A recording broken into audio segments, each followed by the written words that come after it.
Secretary Claire Castro, the Palace Press Officer.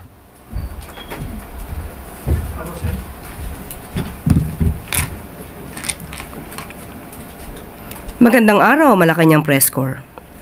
Para sa mas bukas at maayos na pamamahala, ipinag-utos ni Pangulong Ferdinand R. Marcos Jr. sa Kongreso na gawing prioridad ang 4 na legislative measures. Alinsunod sa hangarin ni Pangulong Marcos Jr. na magkaroon ng bukas at inklusibong pamamahala, ipinag-utos ng Pangulo sa Kongreso na gawing prioridad ang Anti-Dynasty Bill at Party List System Reform Act. Kasama rin dito ang Independent People's Commission Act at ang Citizen Access and Disclosure of Expenditures for National Accountability o ang Kadena Act. Sa ginanap na pangalawang Legislative Executive Development Advisory Council o LEDAC meeting sa Malacanang noong Martes, binigyan diin ng Pangulo ang kahalagahan ng napag-aralan ng Kongreso ang 4 na mga legislative measures. Ayon sa Pangulo, sa pagbabalangkas ng batas, mahalagang malaman ang definisyon ng dynasty sa Anti-Dynasty Bill at ang marginalized sector sa party list system reform upang maisulong ang mga ito. Sang-ayon naman sa Pangulo sa pagsulong sa Independent People's Commission Act na tinawag niyang powerful body na siyang mag-iimbestiga sa lahat ng mga illegal infrastructure projects sa bansa. Sa kabila nito, nananawagan ng Pangulo na siguruhing hindi ito magagamit sa pamumulitika. Wala ring makitang mali ang Pangulo sa pagsulong sa Kadena Act na naglalayong matiyak na bukas at responsable ang paggamit ng pera ng bayan. Sa huli, napag-usapan sa LEDAC ang timeline para sa pagpasa ng General Appropriations Bill at ang pagpasa ng enrolled bills para malagdaan ng Pangulo. At maaari na po akong tumanggap na inyong mga katanungan. First question from Let Narciso, DZRH. Good morning, Yusek. Ma'am, may ilang mambabatas po na hindi kontento, gaya ni na Representatives Leila de Lima at Chel Jokno, dun sa pakiusap lang ng Pangulo sa Kongreso na gawing prioridad yung ilang panukalang batas kabilang yung Anti-Political Dynasty Bill at Independent People's Commission. Ang katwiran nila, ma'am, kung sincero ang Presidente at talagang gusto niyang maisabatas itong mga ito, bakit hindi sinertify as urgent? Ano pong sagot ng palasyo dito? Unang-una po, ito ay Congress at executive na priority bills. Alam po natin yan at nagbigay na po ng mensaheng Pangulo na ito ay unahin at pag-aralang mabuti para maipasa kaagad. Malinaw ang mensahe ng Pangulo. At malinaw din naman po ang sinasabi ng konstitusyon kung kailan lamang po, kailangan mag-certify as urgent ng bill ang Pangulo. Ito ay kung may tinatawag ng public calamity or emergency. So, naaayon naman po sa konstitusyon ang ginagawa ng Pangulo. Hindi naman ibig pong sabihin na hindi sinertify as urgent ang isang bill, ay hindi na po sincero ang Pangulo. Kaya po binigyan niya ng mensahe, malinaw, priority bills po ang 4 na legislative measures. And what motivated the President, ma'am, to finally push for the swift passage of these bills? Naging factor po ba somehow yung galit ng publiko sa mga politiko, sa corruption sa gobyerno? Yung 4 na bills sa pinag-uusapan natin? Unang-una po, naiiba na po yung political landscape. Nakikita natin na mayroong mga umaabuso na politiko, may nagpapaikot ng batas. Public demands a fairer system. Ang nais ng Pangulo, mas lumakas ang kapangyarihan ng taumbayan at hindi nang iilang mapang-abusong politiko.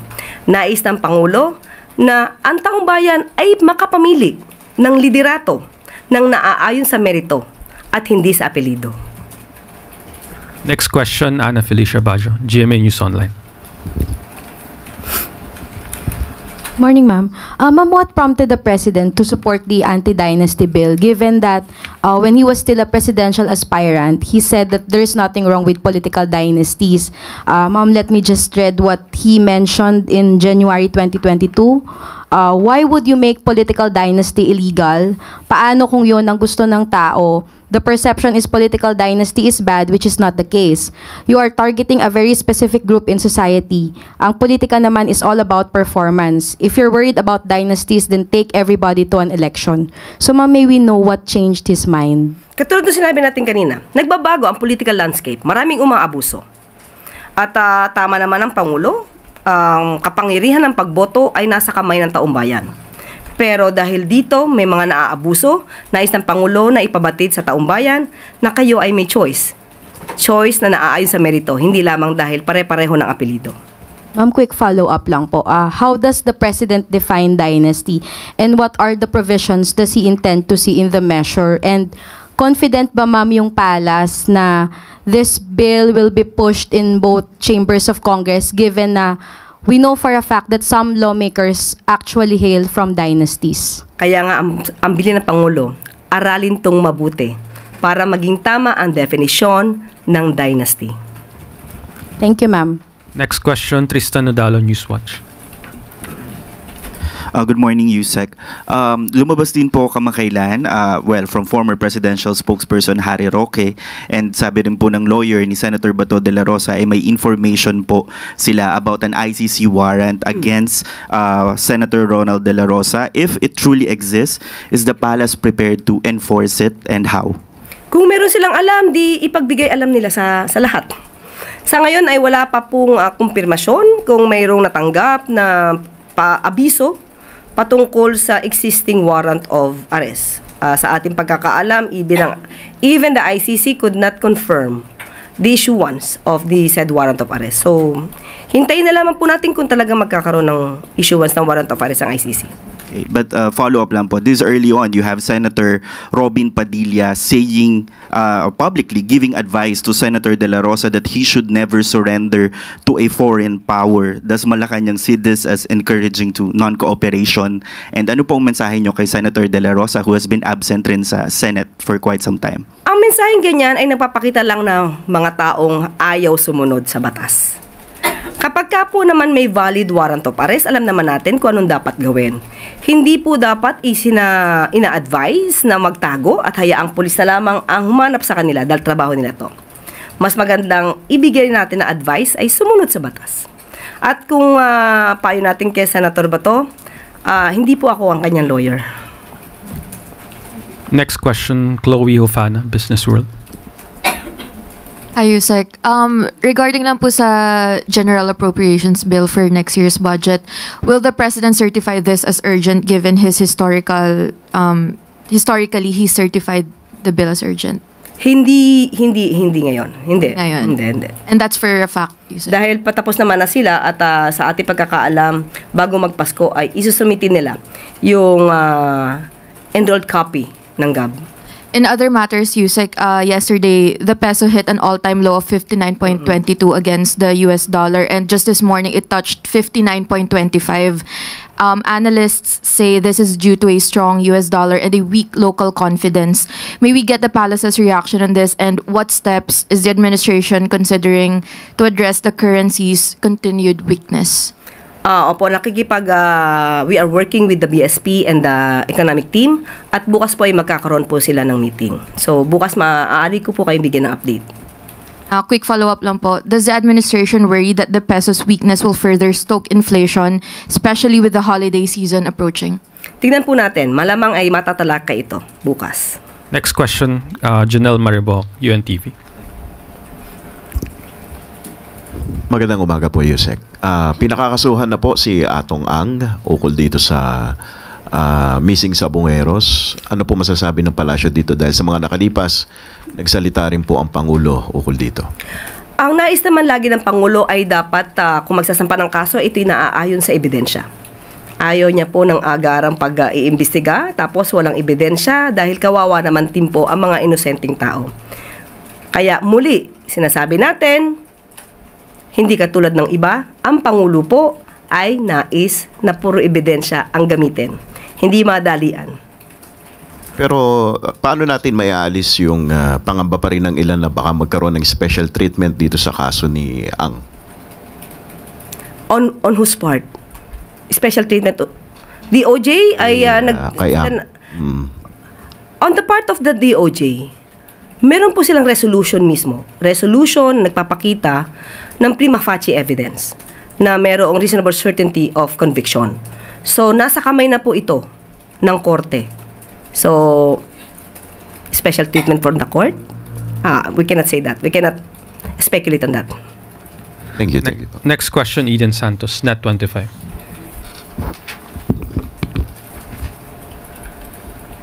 Yusek, regarding po sa mga kaso ng HIV/AIDS sa Pilipinas, medyo alarming na po yung pagdami.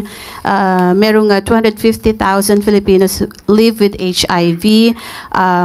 Meron na po ba tayong update dun sa figures kung ilan po talaga? At ano po yung mga ginagawang hakbang ng gobyerno natin para matugunan po yung sa paunguna ng DOH yung mga pasyente po na mayroong AIDS sa ating bansa? Opo, nakausap po mismo natin ang pamunuan ng DOH at sinasabi nila based sa UNAIDS 2024 Global HIV Data, may estimate na population po tayo ng 217,700 people living with HIV at with 30,800 annual new cases of HIV infections. So, sa ngayon po ay pinapalawak po ng DOH ang testing sa lahat ng mga bukas centers at pinapapasok na rin po sa bawat primary care facility sa pamamagitan ng pagrepaso ng yakap para ito'y maisama itong ating mga kababayan na living with HIV. At ang DOH na rin po ang bumibili ng pre-exposure prophylaxis na nakakatulong sa pagpigil ng paghawa. Sa bahagi po ng Calabar Zone, mataas po ang mga kaso ng HIV. May we know kung meron pong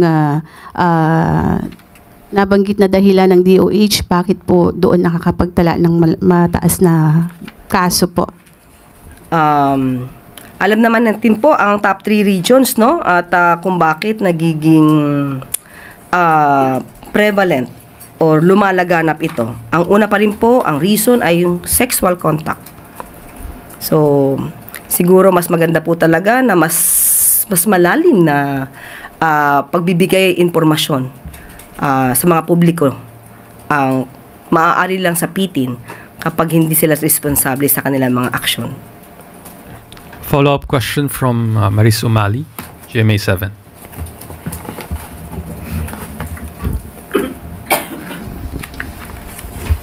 Hi, ma'am. I'm just a follow-up on the traffic and COA report.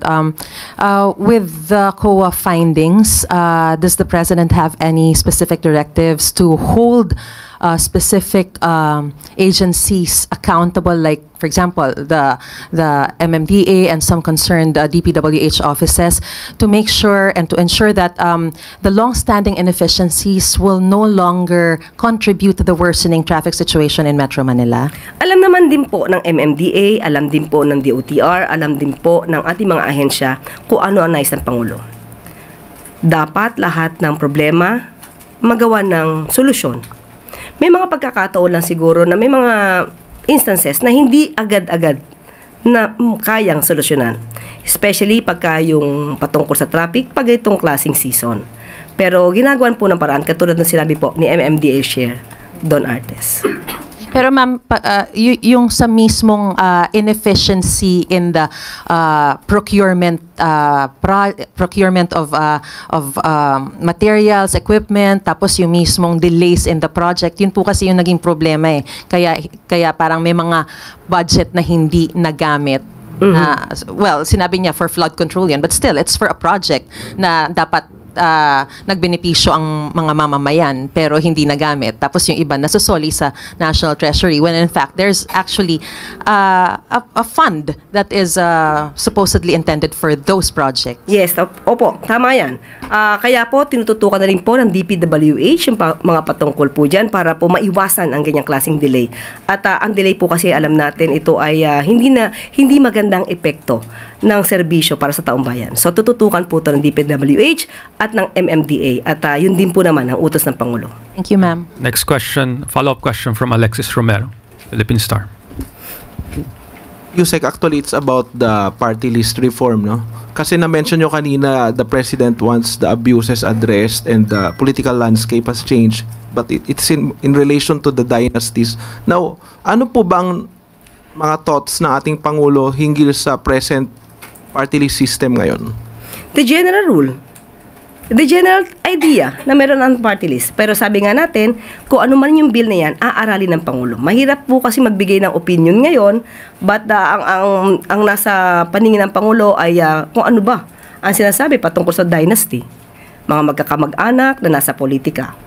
At sa ngayon po ay lahat po ng mga previous bills na hindi naman napasa, i-collate po ito at aaralin po na mabuti. Ano po kaya yung mga particular concerns ng Pangulo hinggil sa kasalukuyang party list system kaya nagtulak sa kanya na hingiin sa Kongreso na i-prioritize yung reforms doon sa party list law?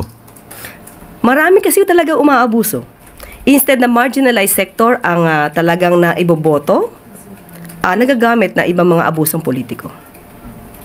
Salamat po. Next question, Sam Medinilla, Business Mirror. Good morning, ma'am. Under po dun sa EO 107 na nirelease recently ni President Marcos, may TWG raw na i-create para i-review yung base pay and allowance increases ng mga MUPs. Nakalagay po doon na para raw po maging sustainable. Napag-usapan po ba ito doon sa sa LEDAC meeting kahapon at saka yung proposed na MUP pension reform na earlier na shelf ng economic managers this year po?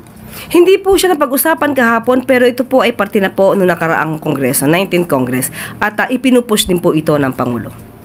Tapos last na lang po, yung proposed na increase po dun sa base pay increase tsaka yung sa allowance po, magkano po kaya yung gagastusin ng government for that starting next year at tsaka saan po kukunin yung funding?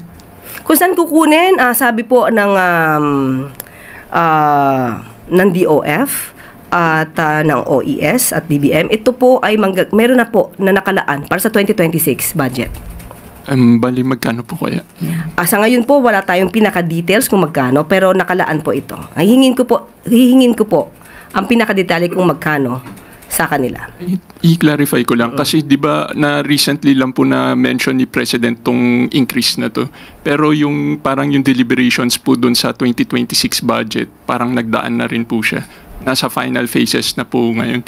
So, paano po siya na-include doon sa Kasi po 'yun ang nais ng Pangulo even before. So talaga po na pinalano po ito. Thank you po. Next question, Maricel Halili, TV5. Magandang umaga po, Yusek. Yusek, may we have your thoughts about the new travel request of Congressman Pulong Duterte? So, he requested na makapag-travel for 2 months in 17 countries. Your thoughts on that? Nais niya mag-biyahe. May pera siya. Gawin niya yung pera niya. Sabi niya, 17 countries? Nasa kanya po yun.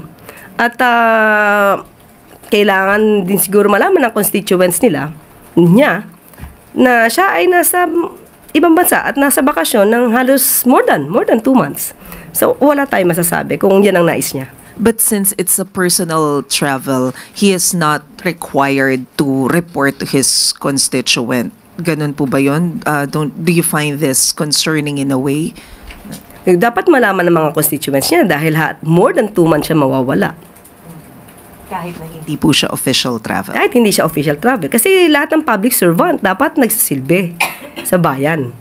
At kung magbabakasyon ng mahigit 2 buwan, hindi natin alam kung paano niya i-explain ito sa kanyang constituents. Well, anyway, meron siya. Alam niya naman po ang kanyang ginagawa.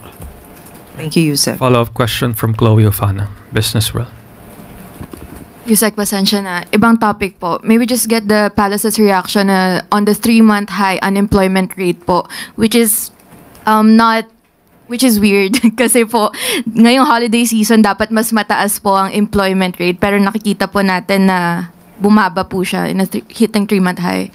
Sa ngayon, hihingin po natin ang opinion ng DOLE. Wala pa po sa atin na ibigay na anumang update tungkol dyan. Okay. Next question, Ivy Reyes, Billionario. Hi, ma'am. Good morning. Ma'am, with the President prioritizing the Independent People's Commission Act, does the ICI still have the President's confidence? Yes, still. Wala pa naman po yung batas eh. At tiwala po ang Pangulo sa mga ginagawa po ng ICI.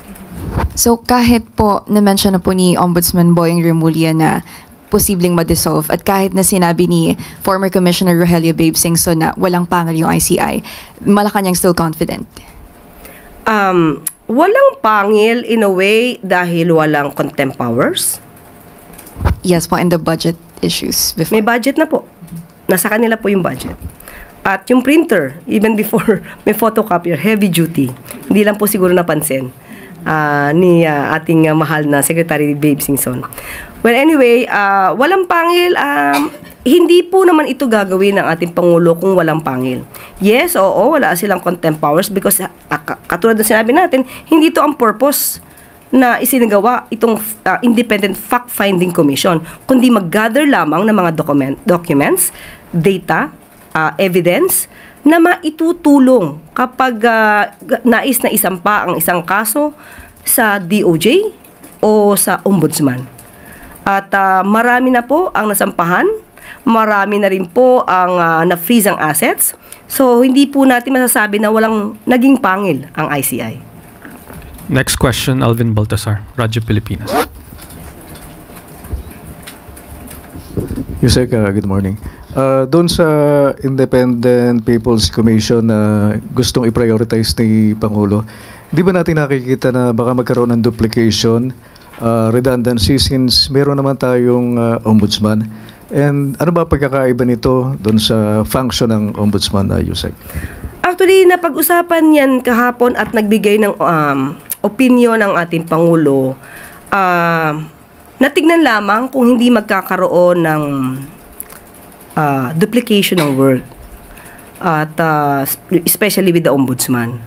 At wag magamit na weapon or ma-weaponize ito sa pamumulitika. At yun ang tingin natin na aaralin mabuti ng ating mga mambabatas na hindi magkaroon ng duplication of work or magkaroon ng overlapping ng jurisdiction between this IPC and the Ombudsman. Last question, Kathy Valente, Manila Times. So yes, good morning, Yusek. Yusek, can you confirm reports that Education Secretary Sani Angara and the ICT Secretary Henry Aguda are on their way out? And how's the performance evaluation po ng ating mga cabinet? Denied po, dahil kahapon lamang po ay kasama namin sila sa LEDAC meeting. At nagbigay din po sila ng kanilang mga proyekto sa private meeting with the President. So, we denied.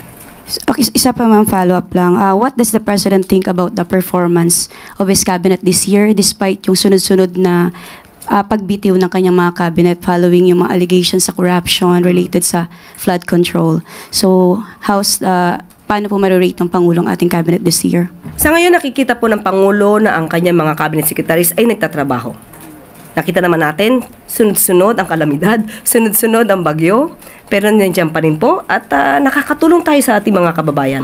So, kontento po ang ating Pangulo sa lahat ng kanyang mga cabinet secretaries at habang nananatili sila dyan, nandiyan pa rin po ang tiwala ng ating Pangulo sa kanila. Pero ma'am, mayroon bang mga susunod na sisibakin or maalis sa pwesto? Sa ngayon, wala pa sa ating na ibibigay na anumang update. Wala pa po. That is the last question, Yusek. Thank you. Maraming salamat. At dito na po rin tatapos ang ating press briefing. Magandang araw para sa bagong Pilipinas.